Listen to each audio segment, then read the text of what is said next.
अमरावतीमधील शेतकऱ्यांच्या मदतीसाठी काँग्रेसचं योगदान आहे। मुख्यमंत्री सहाय्यता निधीमध्ये काँग्रेसनं योगदान दिलंय। वीरेंद्र जगताप यांच्या उपस्थितीमध्ये चेक सुपूर्द करण्यात आलेला आहे।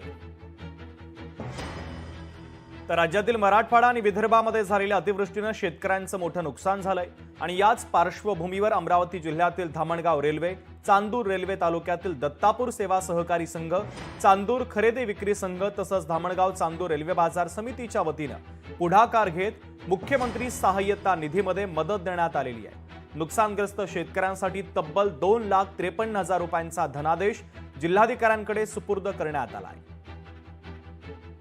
तर काँग्रेसचे माजी आमदार वीरेंद्र जगताप यांच्या नेतृत्वामध्ये आणि अमरावतीचे खासदार बळवंत वानखडे यांच्या उपस्थितीमध्ये जिल्हाधिकाऱ्यांना हा चेक सुपूर्द करण्यात आलेला आहे।